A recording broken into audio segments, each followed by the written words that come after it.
네, 다음은 코로나19와 관련한 허위 조작 정보들을 살펴보는 시간입니다. 가짜뉴스 팩트체크. 먼저 화면 함께 보시죠.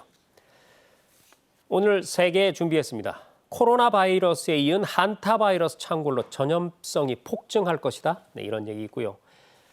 4.15 총선 전까지 코로나 검사를 정부가 막고 있다. 이런 얘기 있고, 세 번째로 한미 환율 스와프를 통화 스와프로 정부가 거짓 홍보를 하고 있다. 오늘 좀 강력한 것들이 많은 것 같습니다.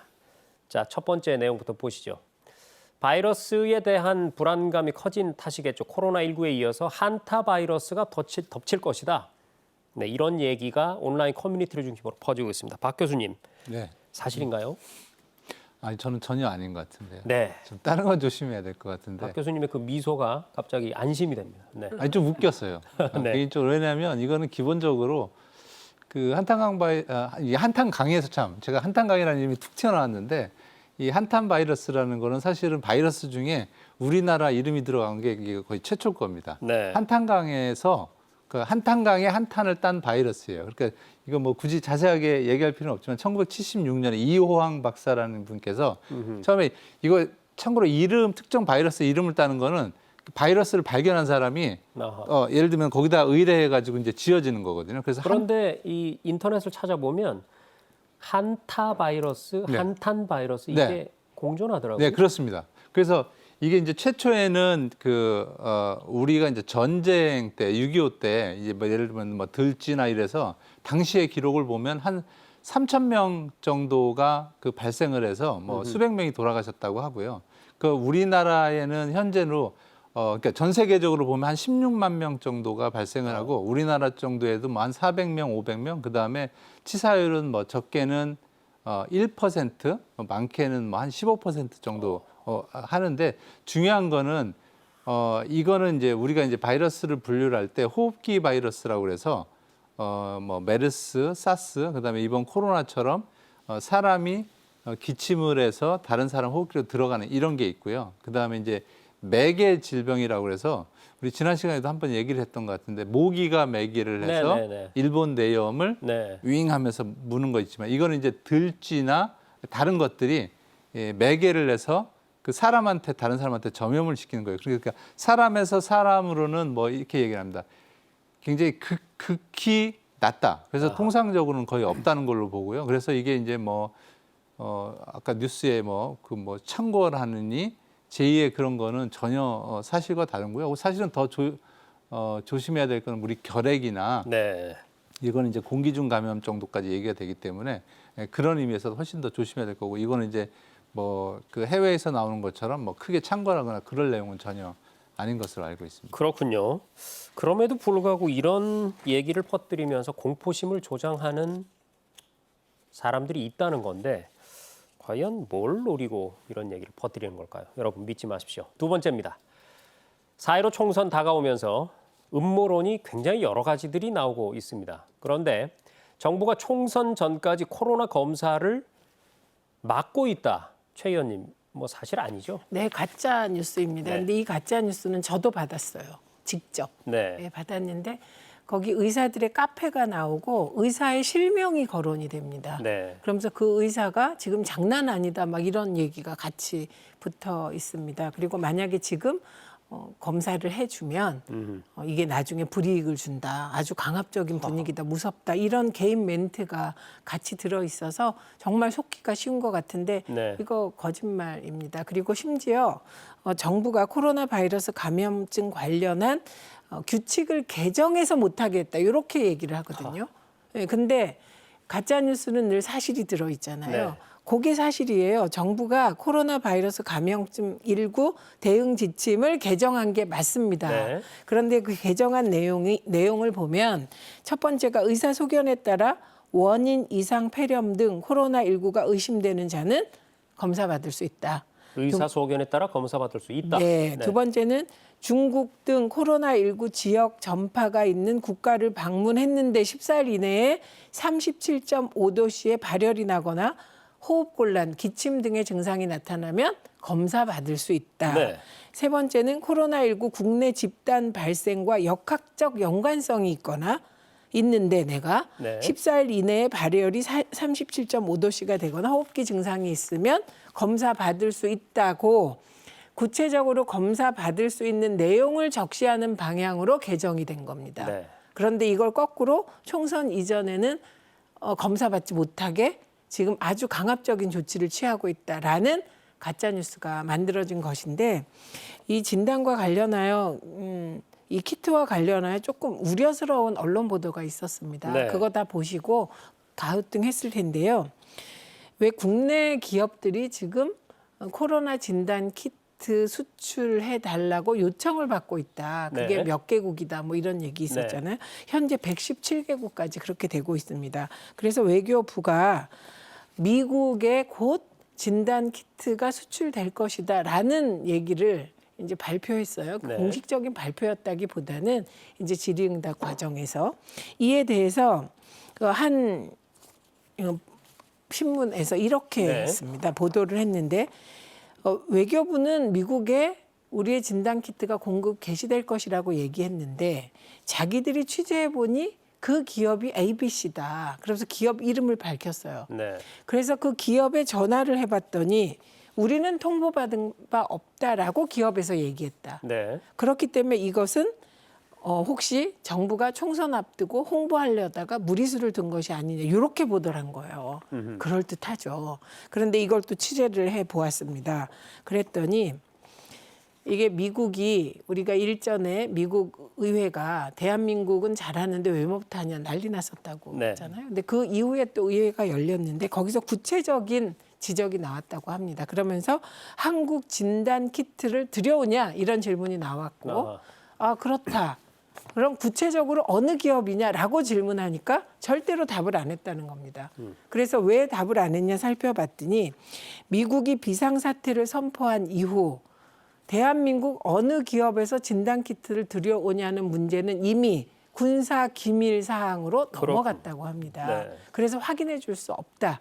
이런 사항이고 당연히 대한민국 업체들도 계약서를 쓸 때 이 기밀을 공개하지 마라. 네. 이렇게 썼을 것이므로 어느 업체도 자신이 미국으로 수출한다고 하더라도 밝힐 수 없는. 밝힐 수 없는 사항이라는 겁니다. 네.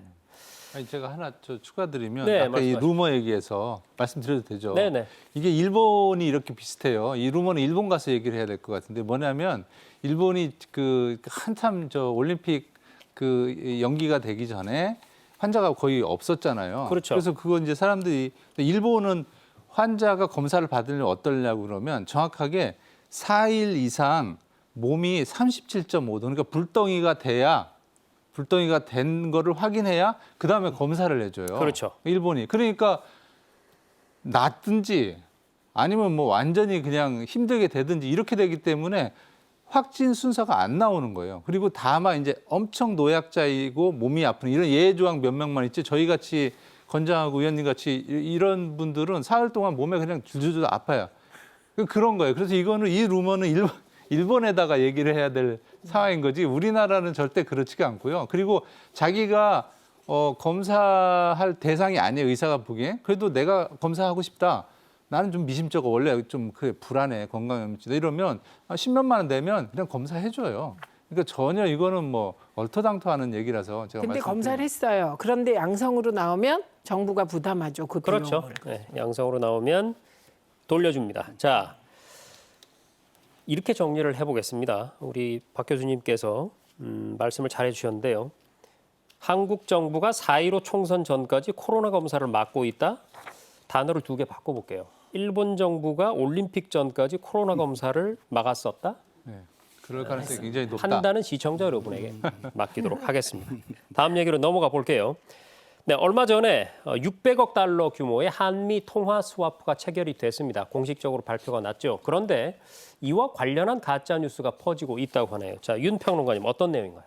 뭐 환율 수합이라는 용어가 등장을 하더라고요. 그러더라고요. 근데 뭐 저도 뭐 경제 전문가지만은 사실은 환율 수합이라는 용어 자체는 굉장히 생소합니다. 네. 그래서 저도 찾아봤어요. 도대체 이 말이 어디서 온 건가 그랬더니 일본에서 이제 우리나라 이번에 이제 한미 간 통화 수합을 체결한 걸 두고 이제 깎아내리기 위해서 뭐 표현한 말 같습니다. 굳이 뭐 영어로 표현하면은 FX 수합, 다른 말로 하면 Foreign Exchange 수합을 갖다가 환율 네. 수합이라고 번역을 한 것 같은데 사실 이거는 이제 악의적인 진짜 가짜 뉴스의 어떻게 보면 전형이라고 얘기할 수가 있는 거고요.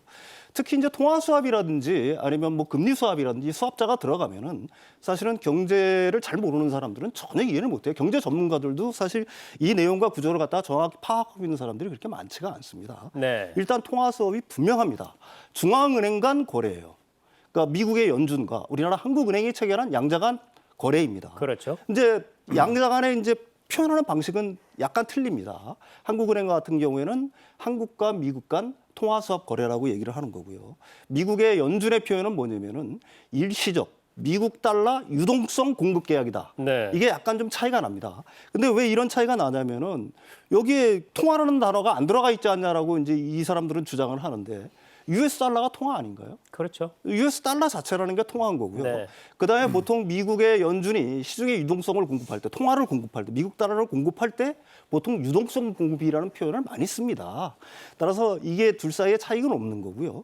이게 한국과의 거래뿐만이 아니라 계약을 한 것뿐만이 아니라 사실은 뭐 호주라든지 멕시코, 싱가포르, 뉴질랜드, 스웨덴, 네덜란드 등 같은 우리나라를 제외하고도 우리나라를 포함해서 9개 국가와 미국의 중앙은행이 그 9개 국가의 중앙은행과 이런 통화수합 계약을 맺은 거고요.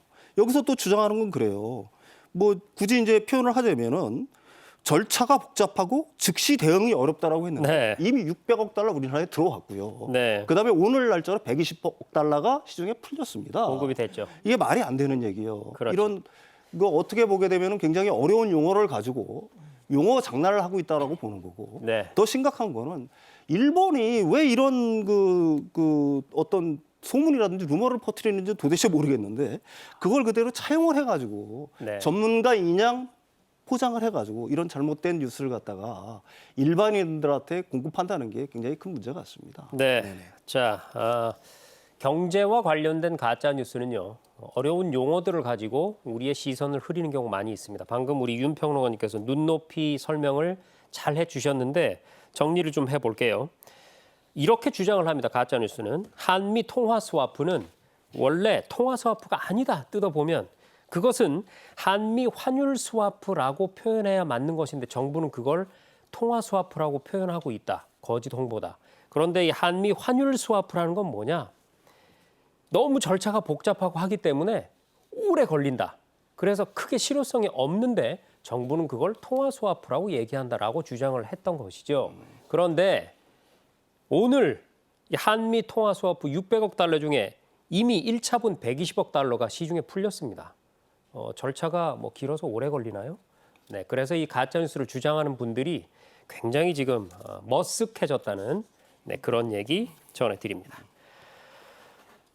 자, 일부 인사들의 왜곡된 분석이라든지 또 일부 매체들의 내용 전달이 정치하지가 않아서 지속적으로 문제가 되고 있는 것 같습니다. 근데 공통적으로는 현재 대한민국 정부의 대응은 제대로 안 되고 있다. 이런 얘기를 하고 싶은 것 같은데요.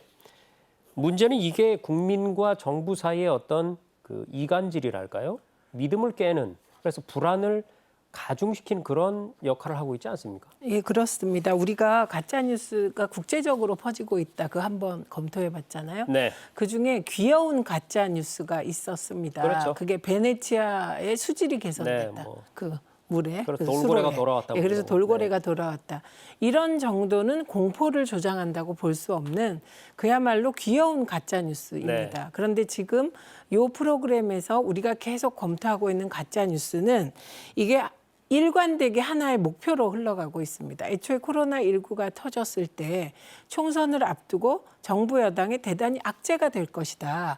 이런 예측이 많았습니다. 네. 그런데 이게 갈수록 정부와 기업과 국민의 혼신의 노력으로 대한민국이 세계에서 가장 모범적으로 코로나19에 대처해 가는 나라로 꼽히고 있지 않습니까? 네. 뿐만 아니라 진단키트 관련해서는 오늘도 보니까 177개국이 요청하고 있고 지금 오랜만에 대전 대덕 단지가 이 코로나 키트의 성공으로 굉장히 활기차졌다고 합니다. 그러니까 의외의 그 군 뉴스까지 나오고 있는 이 네. 상황입니다. 그래서 우리가 오늘 검토해 본 것도 첫 번째 것도 이게 뭐 한타 바이러스가 나오니까 이게 정파적이지 않은 것으로 보이지만 한타 바이러스까지 겹쳐진 공포 뉴스잖아요. 그렇죠. 공포를 조장해서 사람들을 불안하게 하고 네. 그럼 결국 이 불안의 궁극적인 책임은 누가 지냐?